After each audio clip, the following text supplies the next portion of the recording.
Muy buenas noches.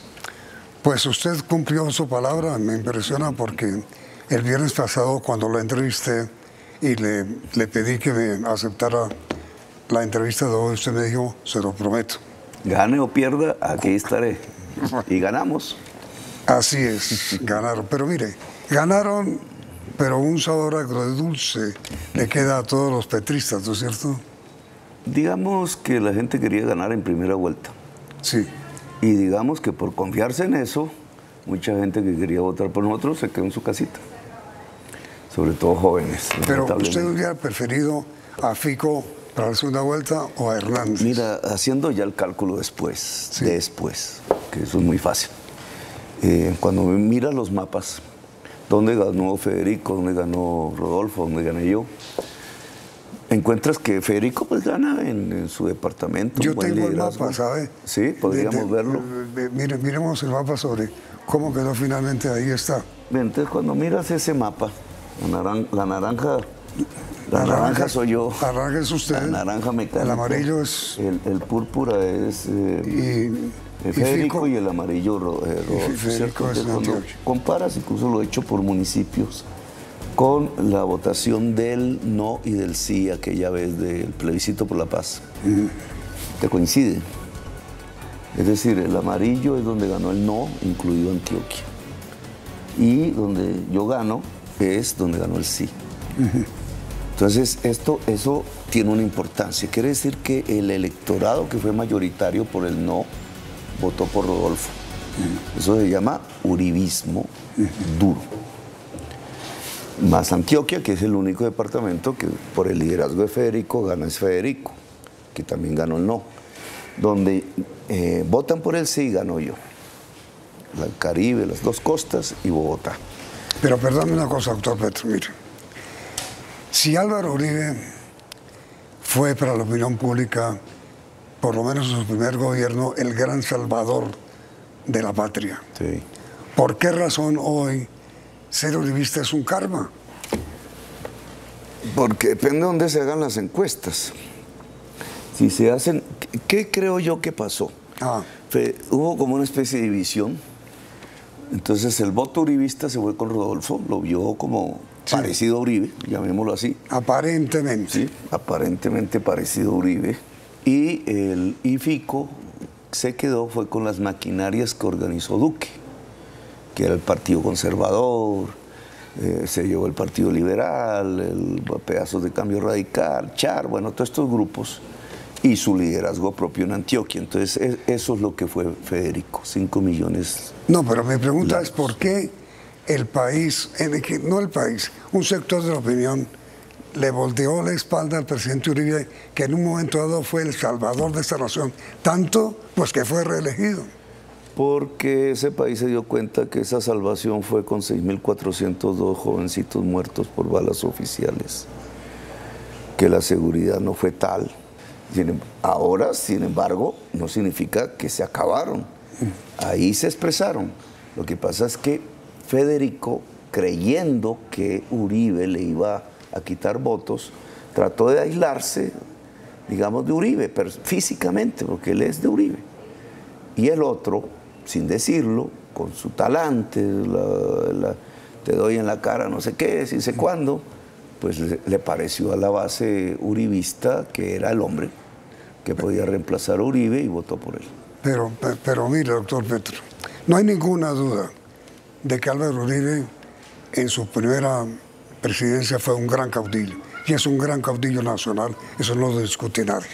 Lo que yo mismo no entiendo, y quiero conocer su opinión, es por qué un caudillo como Álvaro Uribe, en el día de hoy, lo primero que dice usted, que es uno de los dos hombres que aspira a la presidencia, es contra Uribe, y lo primero que dice Hernández es que él no es uribista. Entonces, ¿por qué razón? Como Federico. Sí, pero digo, ¿por qué razón ahora es bueno decir que es antiuribista?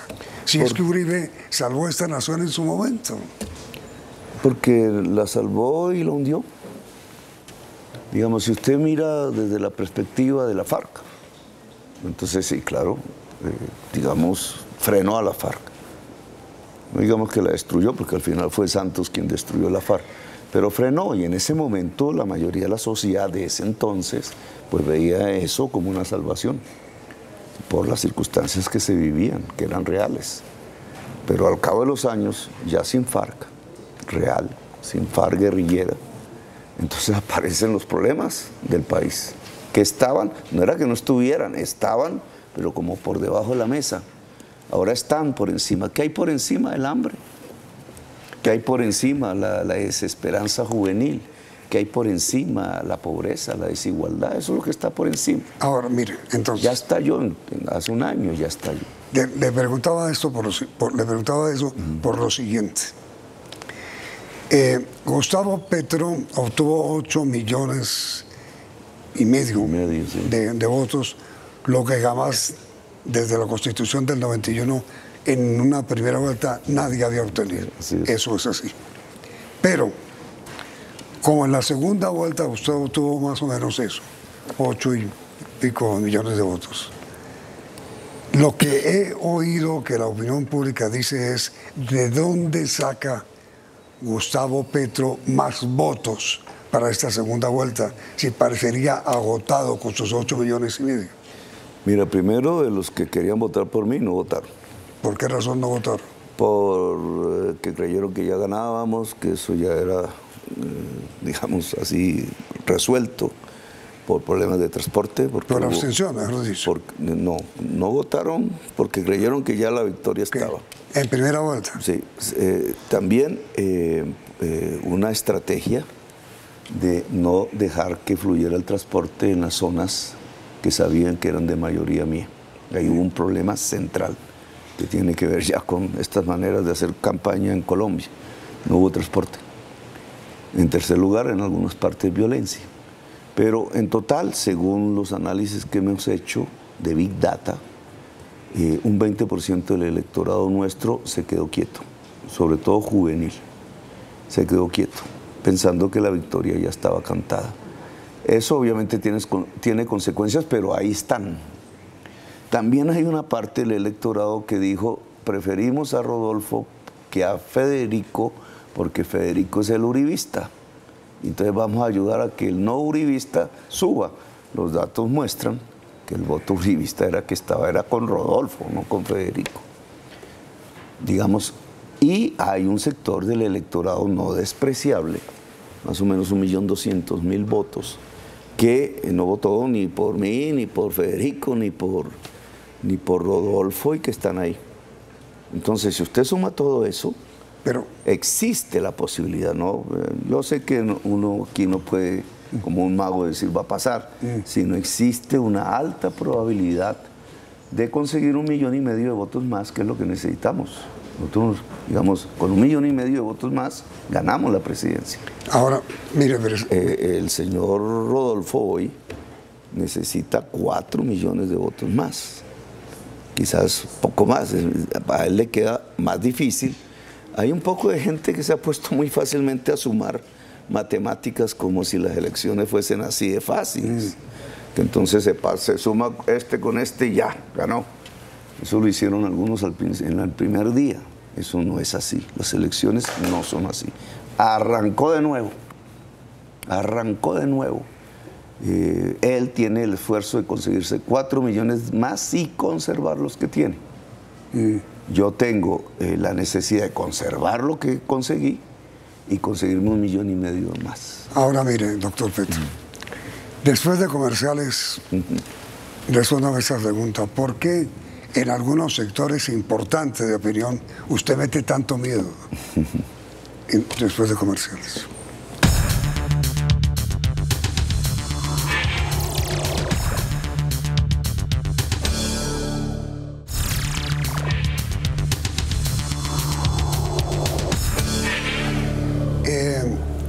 El expresidente Mariano Ospina Pérez, doctor Gustavo Petro, escribió alguna vez esto: Colombia es un país conservador que vota liberal.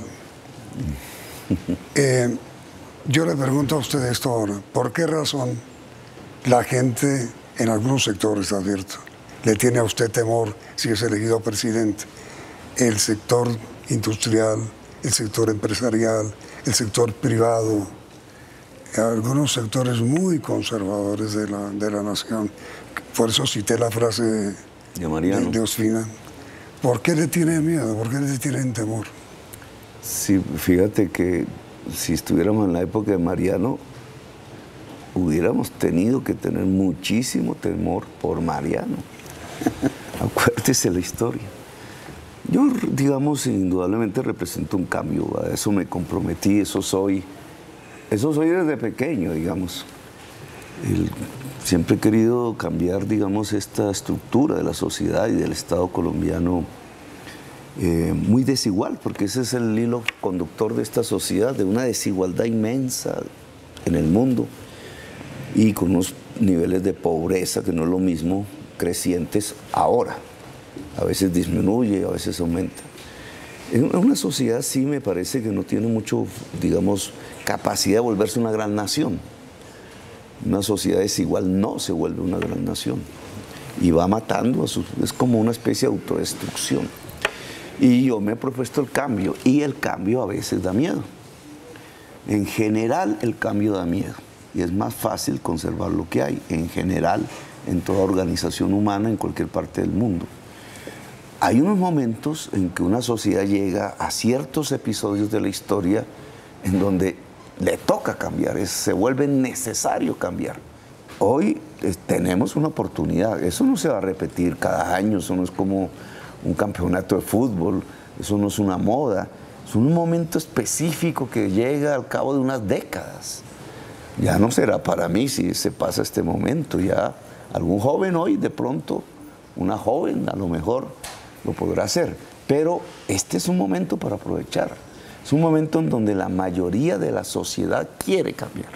Sí, pero a ver, ese es el tema fundamental. pero a ver, mira. Quiere cambiar porque se agotó lo que venía. Pero miren, a ver. Ahora, ¿por qué me tienen miedo? Entonces, hay sectores de la sociedad que han sido privilegiados por las cosas como están. Obviamente ellos no están apostando a que yo gane. Pues ahí tienes al señor Uribe tratando muy astutamente.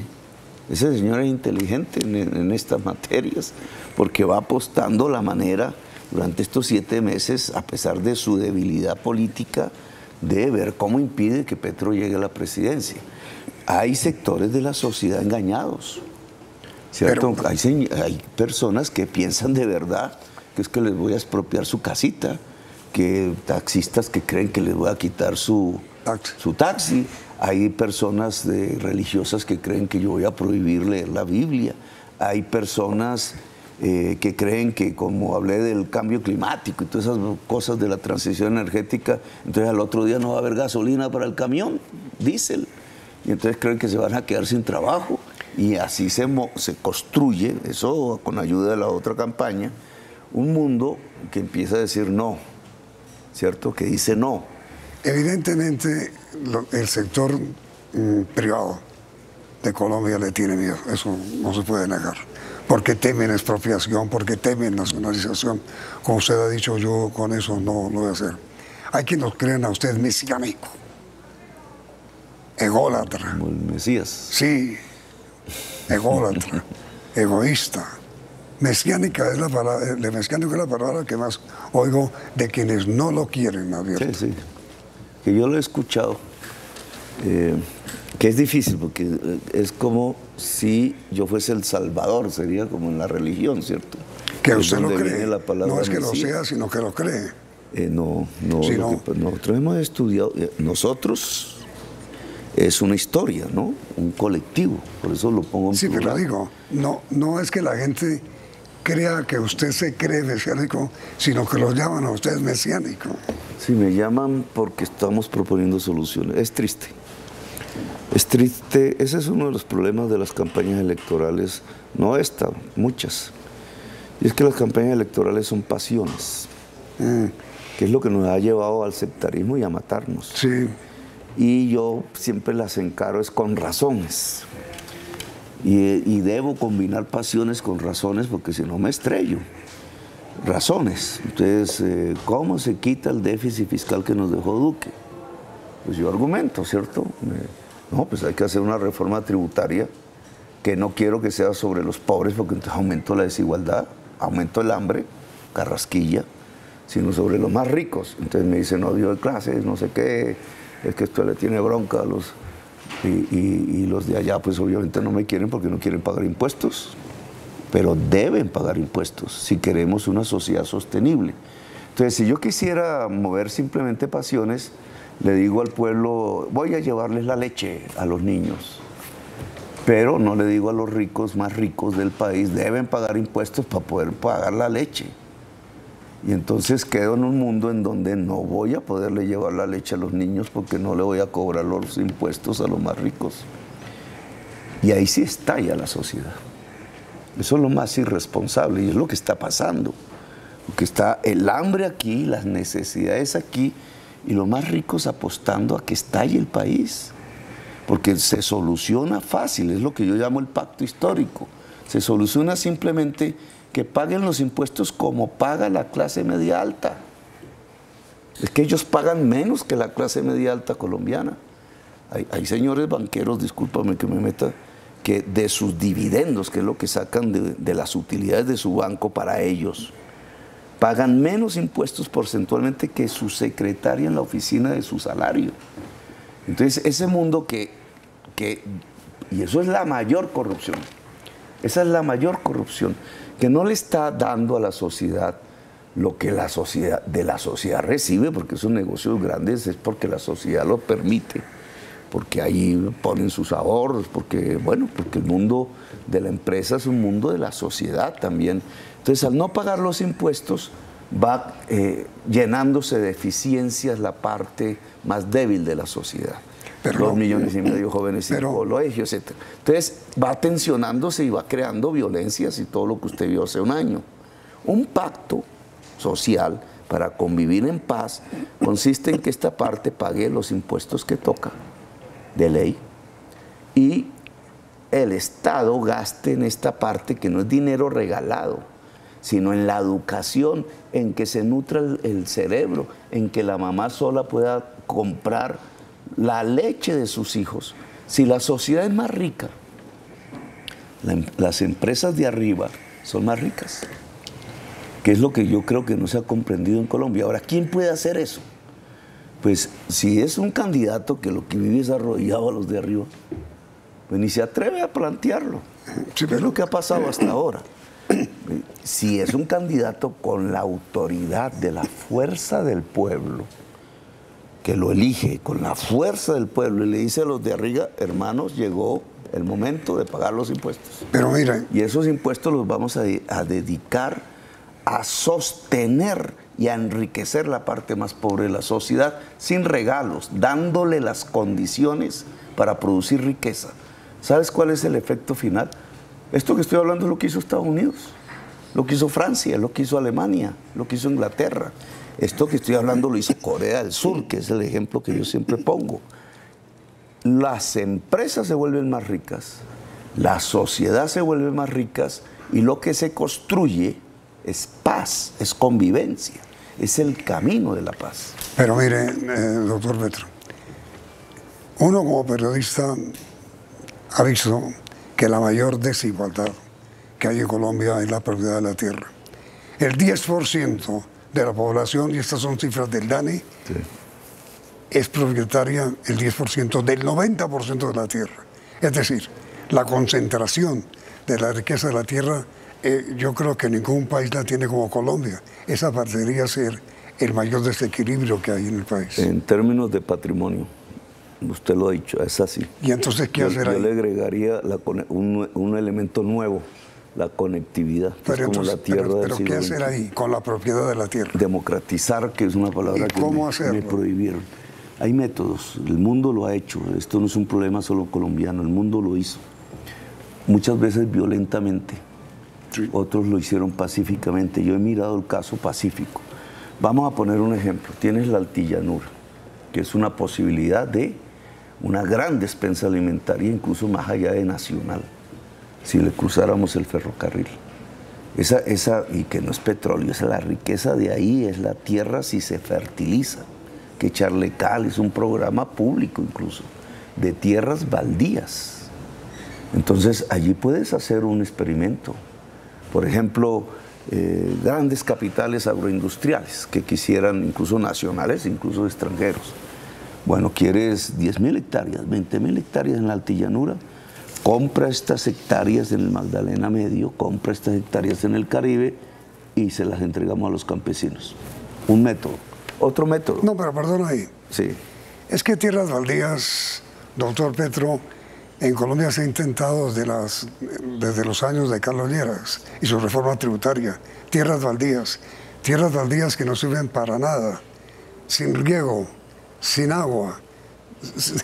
Entregan eso, tierras baldías sin ningún tipo de infraestructura. ¿Eso para qué sirve? Le te dije que fertilizar, pero iba para allá. Por ejemplo, haces un distrito de riego y vamos a poner en Magdalena Medio un distrito de riego, inversión pública. Ahí hay unos poseedores de la tierra y grandes, porque no hay campesinos en el Magdalena Medio realmente. Los sacaron. Entonces haces un distrito de riego y esa tierra se vuelve altamente productiva. Sí. Como tienen que pagar el impuesto por una obra pública, como cualquier ciudadano en una ciudad, de valorización, entonces no pagan dinero, pagan en tierra. Entonces un pedazo de esa tierra es la parte del pago que recibe el Estado por haber hecho la obra pública del distrito de riego. Esa tierra es más productiva. Si se la das a los campesinos, ya democratizaste. Pero no todos ganan. No estamos hablando de expropiación. No, porque todos ganan. Es un método, el método japonés es que le compraban la tierra con bonos del Estado y ganaban intereses del bono. Las sociedades han construido mecanismos pacíficos para que la gente pueda acceder a la tierra. Pero sin expropiación. Sin expropiación. Entonces, digamos, el primer gran proyecto, o uno de los primeros que usted presentaría, si es elegido presidente, es una reforma agraria. Y es el acuerdo, es el punto 1 del acuerdo de paz, acuérdese. O sea, eso ya está firmado por el Estado. Está firmado el acuerdo, pero no está ejecutado. Pero no, pues lo hicieron trizar la paz y mira las consecuencias. Es decir, lo primero que haría, de las primeras cosas que haría si elegido presidente, es aplicar el punto 1 del acuerdo de paz que firmaron Santos y las FARC. Ese es un proceso largo, ¿no? Eso no es de la noche a la mañana, pero sí comenzamos. Y no va a ser ni con violencia ni con expropiación. Es una reforma agraria. ¿Para qué Colombia necesita una reforma agraria? Uno, para que no haya hambre. Para que no haya hambre. Si nuestros alimentos se producen en abundancia y de manera barata, que implica aumentar la productividad, nuestros niños no sufren de hambre, que eso es un objetivo primero. Y dos... Pero mira, doctor Gustavo, perdóneme que lo interrumpa así bruscamente, pero es que me acaba de llegar la encuesta primera encuesta sobre qué pasará en la segunda vuelta, según el Centro Nacional de Consultoría. A esa encuestadora hay que reconocerle que acertó, la única que acertó en la ubicación de los tres primeros del resultado de ayer.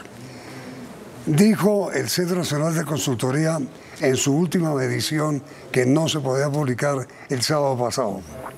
Resultado: primero, Gustavo Petro, 37.7, obtuvo 40.7, pero lo coloca de primero.